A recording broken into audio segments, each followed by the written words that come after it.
Hey guys, Alex from 7th Hour Films back again with My Hero Academia. Last time on My Hero Academia, we had Have a Merry Christmas. It opened with tragedy. Yes, the entire city of Deka demolished. People dead. Tomura Shigaraki laughing. The city was destroyed, and he was laughing. And then after that it was Christmas. After that they actually had a class specifically taught by Mount Lady about media. That's it. I was thinking of like press and stuff. The dog just got up. He's probably fine. They had a whole thing about media and interviews, and that was interesting. We found out that Todoroki has a little bit of trouble. He's a little, deadpan, but I mean, what else is new? Todoroki's a little deadpan. Bakugo does not really care and is not good at it whatsoever. And Deku is too nervous, or he mutters too much. So, there's that. Then there was Christmas. We got little Airy Claus, and it was adorable. And she couldn't tell all the holidays straight, which was hilarious and cute. And then they were talking about the work studies are going to start up again, and everyone's going to be involved in the work studies this time around. And then Deku was going to go back to the Night-Eye Agency, now run by Centipeder. However, they are apparently behind on paperwork because Night-Eye was a paperwork machine, I guess. So he can't go there. Bakugo was going to go to Jeanist, but it says best Jeanist missing. We don't know if that's missing in action or if it's specifically because he's still recovering from Kamino Ward. Not sure.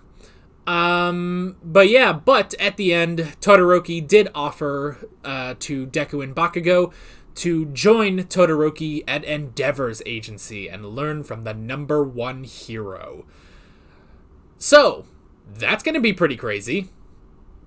I will be very curious how Deku and Bakugo, and Todoroki for that matter, all interact with Endeavor, so yeah, this will be fun.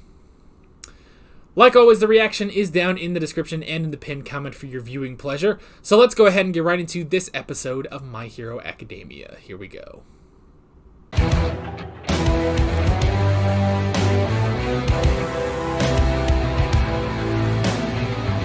Well, shit is going to go down in 4 months. I misspelled months in my notes. There we go. It's not months, it's months. Alrighty. Man, a lot of things happening. So, okay, I remember last season. This is a nice perk of watching all these seasons, right in a row, like I've been doing since 2019. Is that I do remember things so close together. But I remember at the end of season 4, Hawks did talk about there was this villain who was part of the meta liberation thing, and they talked about it a bit. And I do remember. I remember Gentle Criminal talked about it in his backstory, I think. I'm trying to remember. He may have also read the book, actually, now that I think about it. But I remember he referenced, these huge, villainous figures. The first being All for One. But the next one was this Destro guy, I think. And then the third one, this fucking Kefka-looking dude. This fucking clown serial killer or whatever. I don't remember if he was a clown or not. But I do remember he may have read that book. Now I gotta go find out. Which means heading on over to Amazon, because that's where I have my that's where I bought season 4. If nobody minds, I'm gonna go look at it real quick. And I'm on Amazon specifically because it's just easier to find. So that's That's La Brava's backstory.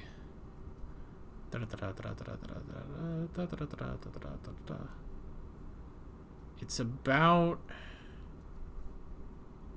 It's right here. I'm going to look at it real quick. Turn on subs. Agency. That's wonderful. That's when I knew I'd been forgotten.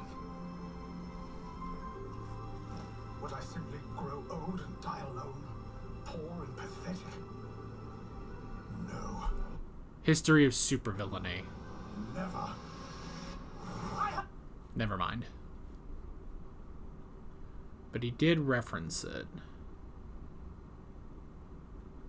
Can I find where he referenced it? I don't know. I don't think I can. No, okay. So he read The History of Supervillainy. Not the Meta Liberation book. Okay. But he referenced it specifically. He did reference Destro specifically as someone who will... Because he referenced them as villains who cement themselves within history as these notable supervillains. And so Destro is up there with All for One, you know? Man, good. That was a good reference, though. Because that's something where it's like, you know, that's a good start because... We're obviously not starting that right now. If we're gonna start it this season, I don't know. That sounds like a, considering they said 4 months from now. That sounds like a season 6 sort of thing. But I mean, we got 11 episodes left. I don't think we're gonna skip over 4 months so quickly. You know. Now the other thing I'm curious about is, how does this Meta Liberation Army, how do they work with the League of Villains? I don't know, maybe Shigaraki just went and fucking took over. It almost sounds like another Shie Hisaikai, where they were involved with that, but then Shigaraki went against them. Maybe Shigaraki's going to use them. I don't know. Okay. Let's talk notes. First thing I wrote down is Hawks and Best Jeanist. So, last episode when it says Best Jeanist is missing, Hawks kidnapped him then. Which means that Hawks, well, I guess, was Hawks able to beat him in a fight, I wonder. I don't know.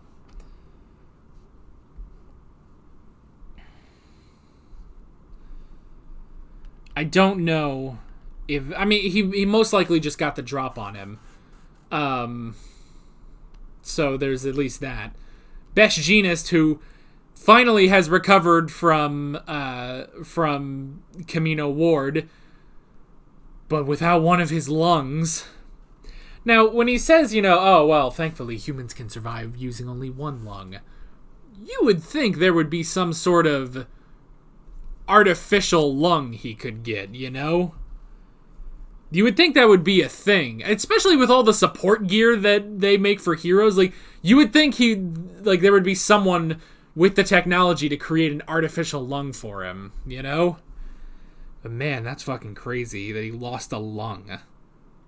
So, it's also interesting that, you know, Hawks references Recovery Girl, that ancient nurse at UA. It's like, is Recovery Girl the only person with a quirk that can heal? She must be, you know? She must be. She's got to be like a highly valued doctor then, but she's the school nurse, which is crazy. What the hell do they do at other schools when students get injured? Just like, walk it off, you're fine. I guess.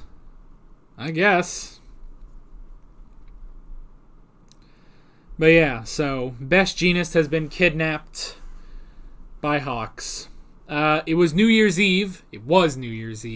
I did like that they were able to go home for New Year's Eve. It's interesting they don't go home for Christmas, but they went home for New Year's Eve, and we got to see Inko again. It's been a while since we've seen Inko. But I did like that. I like her immediately crying and freaking out over Black Whip and stuff. But then, you know, the whole thing with the letter from Eri, I did like that, where it's like, you know, now she's so happy and proud of Izuku, and I like how she says, you know, I'm gonna try to stop worrying. So I did like that, and then the two of them just, you know, there's a flash flood right there of the two of them crying, but that was really good. I like that. And then, okay, top 10 anime betrayals, fucking Slide and Go, what the hell? Like, I'm sorry. Oh, no, I'm sorry. Fucking Slide and Go, that fucker. He's a fucking bad guy. And I suppose it's possible that he's another man on the inside like Hawks, but I doubt it. I think he's just a fucking villain. Which also, by the way, that's fucking hilarious. That's so funny that he's a villain. I love that, honestly. I really do love that he's actually a villain. Because all we get of him before this is just a cameo of him, you know, showing up after Todoroki and Bakugo take out those villains. And then, yeah, just he's part of the League of Villains. That fucker. Oh my gosh. Top 10 anime betrayals. But that's really funny. I love it, honestly. And then we get heading off to Endeavor's agency. I did like that at the beginning when he's like, "Welcome to Endeavor's agency." And then it goes into his thoughts like, fuck, why do I have to take these two? I don't want to take these two. So, that was really funny. Again, I like how he gets along with the three of them. It's really funny. And and I like, yeah, immediately he doesn't get along with Bakugo. And I like that as like, I hear you're a jerk. The hell? Shoto, what kind of friends do you have? You know? And I like when it cut back to All Might, and he says, Bakugo, I think this is a really good idea. You know, I think you and Endeavor have a lot in common. He's really like, you know, he's really tap dancing around him. He's like, oh, I think you and Endeavor have a lot in common. I think this will be a good chance for you to learn. It's like, which is basically just All Might's way of saying, you know, Endeavor's also an asshole, but he's starting to get a little better. You're also starting to get a little better, so maybe the two of you can get better together. Maybe the two of you can learn to stop being assholes together. So, I don't know. I don't know if that will work. So, sorry about that. My ear was itching up a storm. So yeah, that was cool. We had Star Servant, the poor man's Star Platinum, obviously. But Star Servant, who could control glass, which was a very interesting quirk. Even Endeavor says that it's like you control glass. Well, it's very interesting, and a man of your skill, but you waste it on villainy, you know? So I kind of like that. But yeah, Star Servant, who was prophesizing. They said also, like, they said something too, like, it's like, oh, it's a thing for the end. There's a doomsday coming and stuff. Let me see if I can find that. I have received a divine revelation from the universe. Run! Flee this place, citizens! The corners of Pluto's mouth twist with loneliness. The hour of your demise is nigh. I mean, when he says Pluto being the Roman equivalent of Hades, so if the demise is coming, then the keeper of the underworld, I guess, is what he's referring to. But let me see if I can jump up a bit. The universe nothing about so early. To my brain. The wicked stars are polluting. They must be stopped at once. That's a servant of the stars from the second ward. What's he yelling about so early? A servant of the stars from the second ward. So this is a thing. Are they like the fucking wall cultists in Attack on Titan? Except this guy has a quirk? Maybe. That's fucking crazy. And according to him, Endeavor will bring the demise of the world. Which is interesting. I mean, normally it would be like, oh, well, who fucking cares? Whatever, it's just some weird villain. But with everything that's going on now with the Meta Liberation Army, shit's gonna go down, I feel like.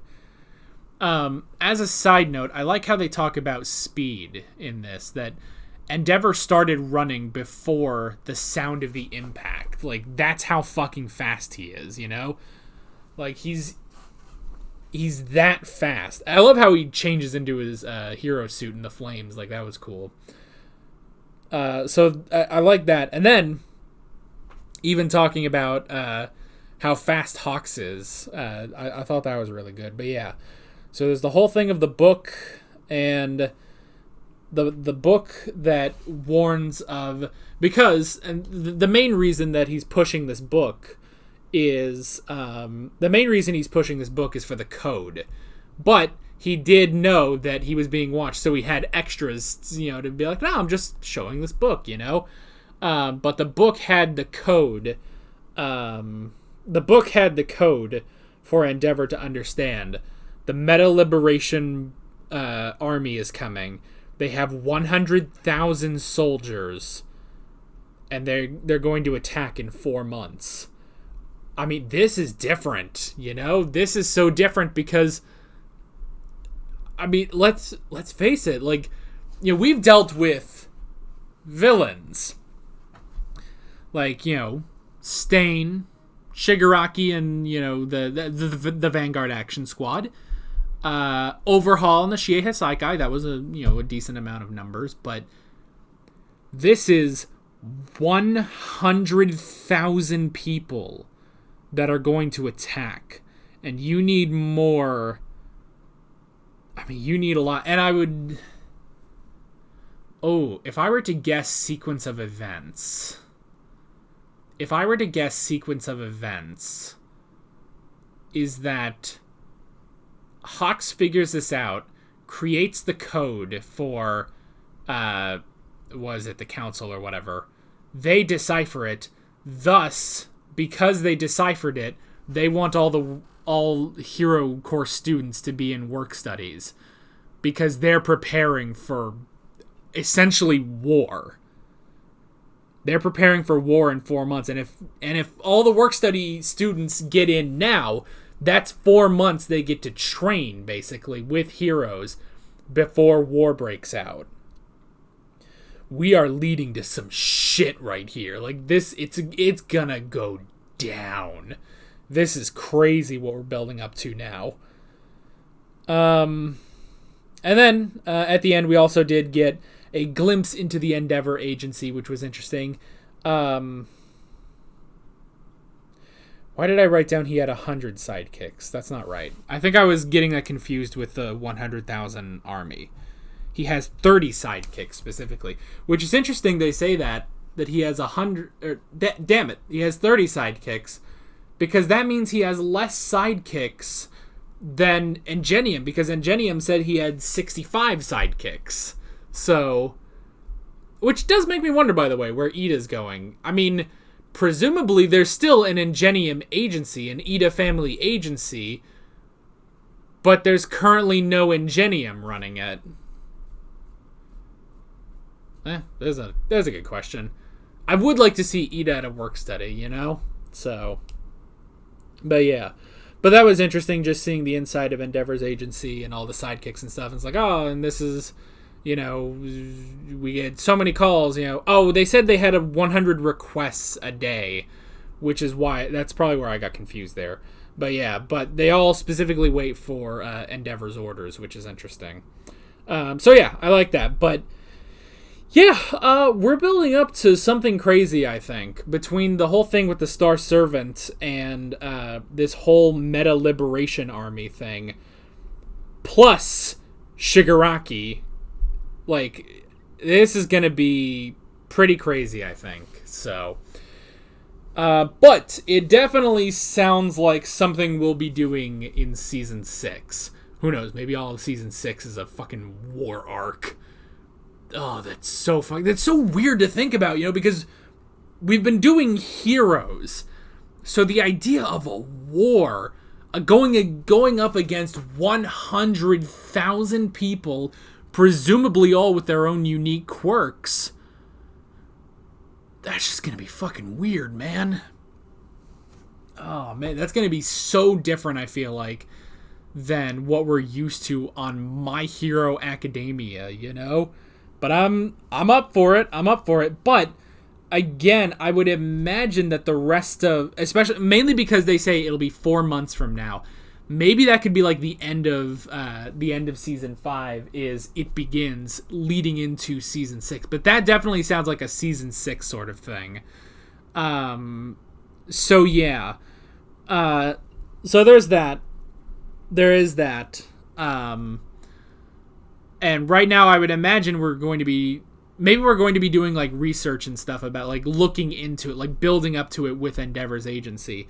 Now, by the way, at some point I should be able to watch the Heroes Rising movie. I don't know if it's right now or if it's later, because I can never get a clear picture on when this is. So if we want to go the safe route, there was someone who said that pretty much once season 5 is over, I can watch it.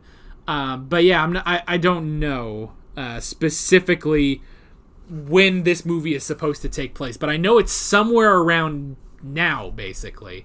So we'll figure that out, and we will watch it at some point. Some point I will watch Heroes Rising. I saw that the third movie's already out in Japan, isn't it? It's already out in Japanese theaters, which is fucking crazy. The third movie's already come out. I haven't watched the second movie yet, because didn't it come out like during season 4? I'm pretty sure the second movie came out during season 4, but takes place almost after season 5, which is fucking crazy. God knows when the third movie takes place. That's probably, for all we know, it takes place 10 years after they graduate. Who knows, but yeah. But at some point, we will watch Heroes Rising. I just need to figure out when. But until then, next time we will move on to episode 15. More with Endeavor's agency, I would assume, and I don't know, maybe more with the Meta Liberation Army and how that ties into the League of Villains. I just want to know, did Shigaraki just walk in and be like, so I'm going to take over now? That would be very impressive if Tomura Shigaraki took over an army, but I don't know. We'll have to see. With all that being said, I'm Alex from 7th Hour Films, and I will see you guys next time. Take care. Alright guys, thanks for watching this video. If you want to watch more of My Hero Academia reactions, there is a playlist on screen, as well as another video you can go check out.